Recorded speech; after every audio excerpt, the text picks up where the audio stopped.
गुरु भगवान की शुक्राने हैं, गुरु भगवान को नमन है। आज हम कार्तिक मास के बारे में कुछ विधि निषेध और उसका पुराना इतिहास क्या है उसके बारे में बताएंगे। कार्तिक मास शुरू होता है शरद पूर्णिमा से कार्तिक पूर्णिमा तक और वृंदावन में पाप अंकुशा एकादशी से देव उठान एकादशी तक मनाया जाता है। इस मास में खास महत्व होता है।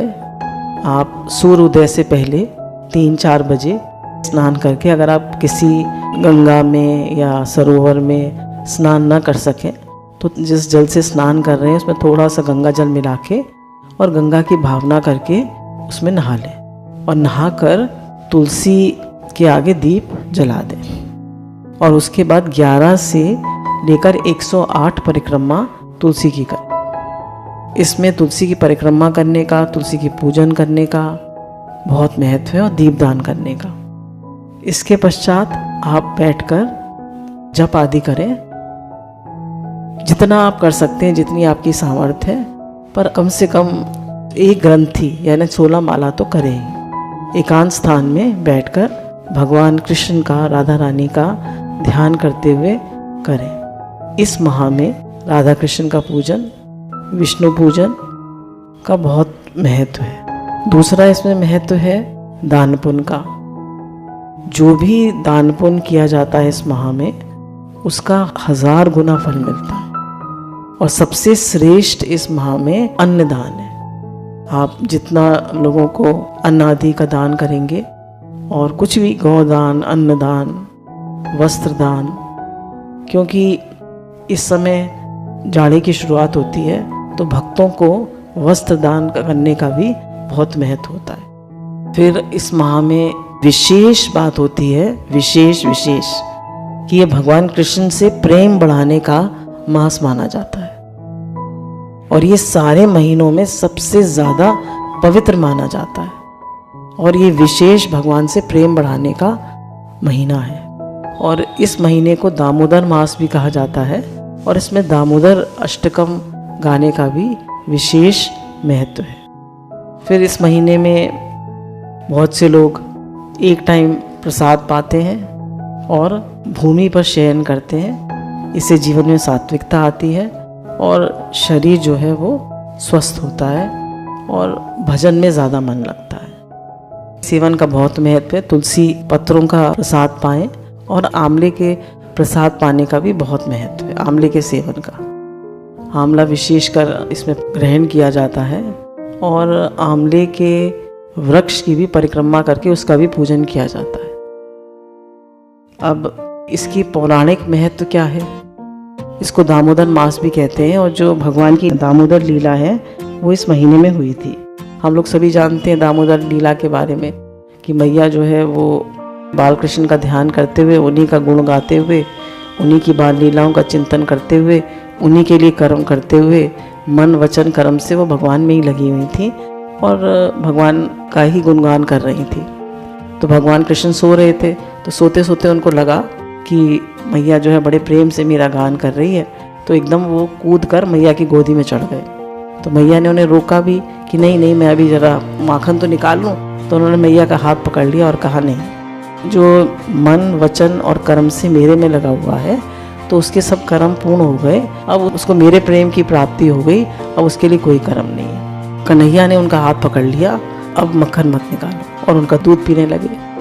अब मैया जो है उन्होंने देखा कि ये दूध पी रहे, मैया भी बड़ी खुश हुई, कभी मुस्कुरा के कन्हैया की तरफ देखें, कन्हैया उनकी तरफ देखें। तभी मैया ने देखा कि सामने जो है वो दूध उबल रहा है, तो मैया ने कन्हैया को तो एक तरफ रख दिया और खुद दूध बचाने चली गई। तो कन्हैया को बड़ा गुस्सा आया कि मेरे से ज़्यादा इम्पोर्टेंट दूध है।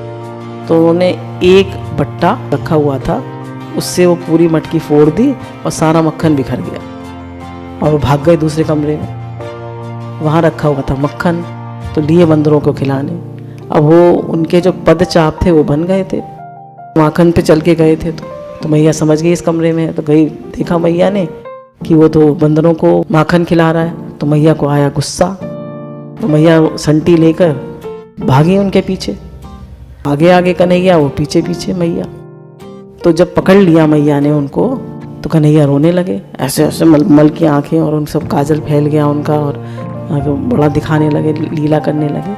तो बोले जो त्रिभुवन नाथ हैं वो आंखों में काजल फैला के और आंसुओं से रो रहे हैं और मैया से डर रहे हैं, क्या लीला है। फिर मैया ने कहा कि अब बहुत शैतानी कर ली इसने, मैं इसको बांध देती हूँ। तो वहीं उखल पड़ी थी, मैया ने उसको बांधने की कोशिश करी, अब वो बंधे ही ना, बार बार 2 अंगुल रस्सी छोटी पड़ जाए। तो मैया ने सारे गोकुल की रस्सियाँ मंगा ली, पर वो बंधे ही ना। मैया ने अपने जूड़े की डोरी भी निकाल ली, फिर भी ना बंधे। तो जब कन्हैया ने देखा कि मैया पसीने पसीने हो गई है और हार गई है, थक गई है, तो कन्हैया बंध गए। तो ये इस बात का प्रतीक है कि जब हम अपने अहंकार को गंवा देते हैं, दैन्य आ जाता है, हार जाते हैं, तो भगवान बंध जाते हैं, माने हमारे प्रेम में बंध जाते हैं। अब जैसी मैया बांध के गई तो कन्हैया को तो अपनी लीला करनी थी, और खिसकने लगे आगे। और यमला अर्जुन के 2 वृक्ष थे, उनको भगवान ने उखल से पकड़ के रस्सी को जोर से खींचा, तो जैसे खींचा वो दोनों वृक्ष फड़ाक से गिर पड़े।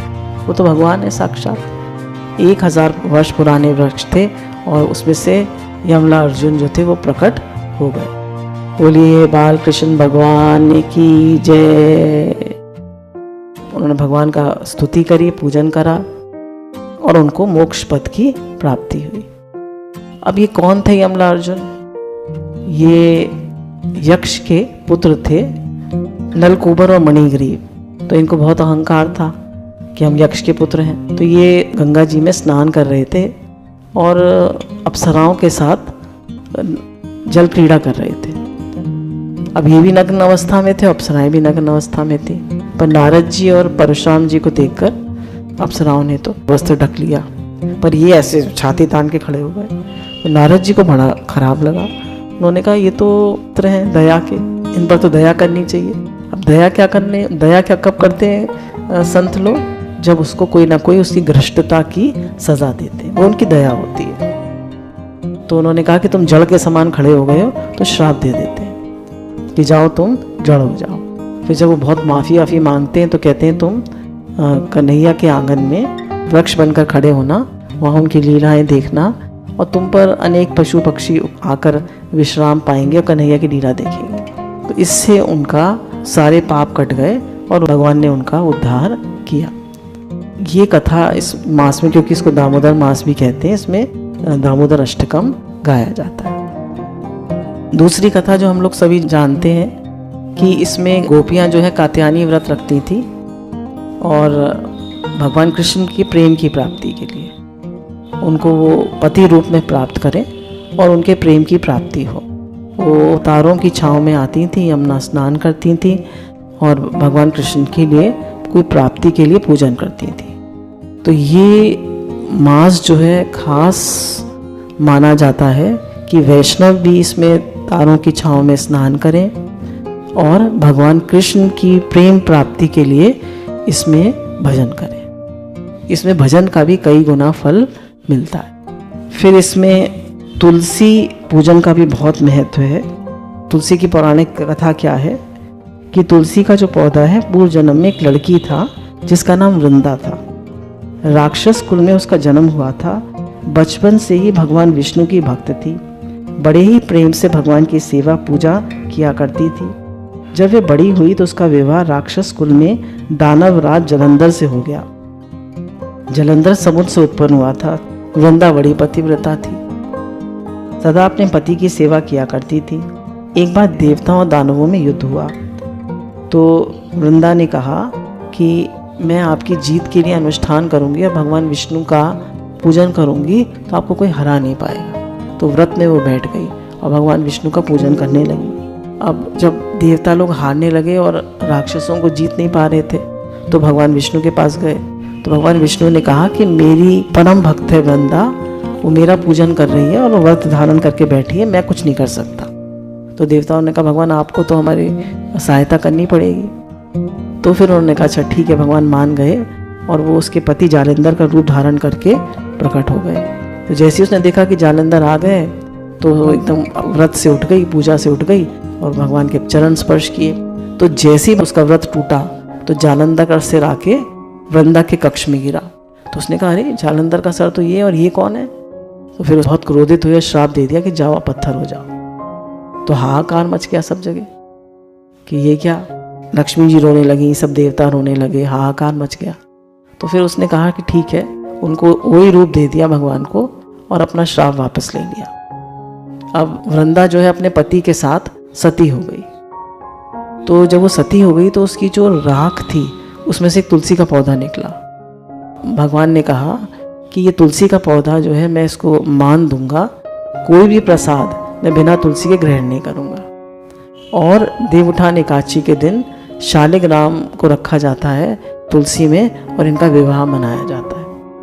तो इसीलिए इस मास में तुलसी की पूजा का खास महत्व है। फिर दिवाली से एक दिन बाद गोवर्धन लीला मनाई जाती है। ये भी कार्तिक मास में दिवाली के दूसरे दिन मनाई जाती है। गोवर्धन लीला आनंद देने वाली है। हर बरस की तरह नंद बाबा आज भी इंद्र को प्रसन्न करने के लिए यज्ञ की तैयारी कर रहे थे। तो बालकृष्ण ने पूछा, क्या कर रहे हो बाबा? तो उन्होंने कहा कि मैं इंद्र के यज्ञ के पूजन की तैयारी कर रहा हूँ।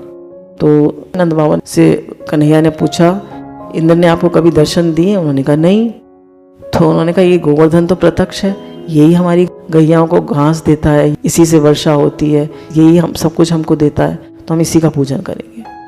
तो नारद जी तो हैं ही भक्ति बढ़ाने वाले। तो उन्होंने जाके इंद्र से कहा, देखा तेरी पूजा बंद करा दी और उसकी पूजा कर रहा है गोवर्धन की। तो इंद्र को आया क्रोध। उसने अपने मेघों को आज्ञा दी कि तुम लोग सब उस पर टूट पड़ो ब्रज पर और सब का नाश कर दो, डुबो दो ब्रज को। मेघों ने ब्रज पर हाहाकार मचा दिया, सभी भयभीत हो गए, नंद बाबा भी व्याकुल हो गए। तो कन्हैया ने कहा आप लोग चिंता मत करिए, और उन्होंने गोवर्धन पर्वत को अपनी छोटी उंगली पे धारण कर लिया। सभी से कहा आप लोग इसके नीचे आ जाओ। 7 दिनों तक मूसलाधार बारिश होती रही।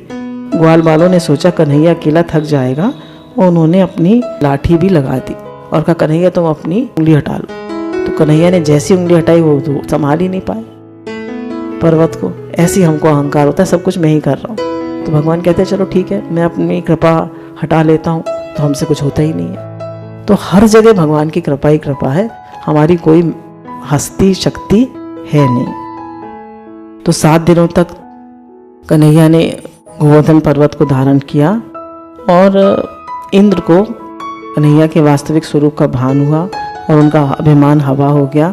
वे प्रार्थना करने लगे मेरी भूल हो गई, नाथ मुझे क्षमा करिए।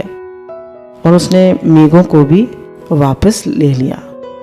इस लीला में भगवान जो है वो खुद ही उस पर चढ़ गए गोवर्धन के रूप में और खुद ही उसका पूजन कराया और खुद ही सारा प्रसाद पा लिया।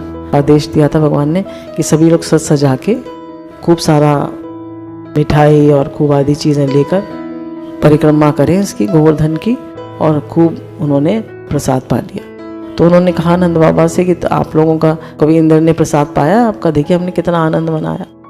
तो इस दिन हम लोग जितनी भी सब्जियां होती हैं, 56 भोग कहते हैं, वो सब सब्जियां एक साथ मिलाकर प्रसाद पाते हैं और बाजरे का भात बनता है और कड़ी बनती है। तो इसको गोवर्धन के रूप में हम मनाते हैं और इस दिन गोवर्धन की भी स्थापना की जाती है गोबर से और उसका पूजन करा जाता है, उसकी परिक्रमा की जाती है।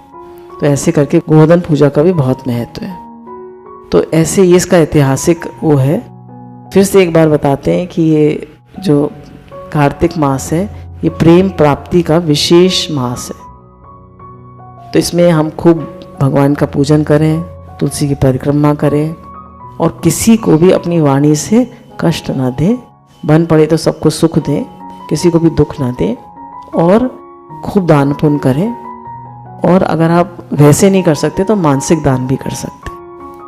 मानसिक रूप से दान करें और हर प्रकार के दान का महत्व है, खास करके अन्नदान का।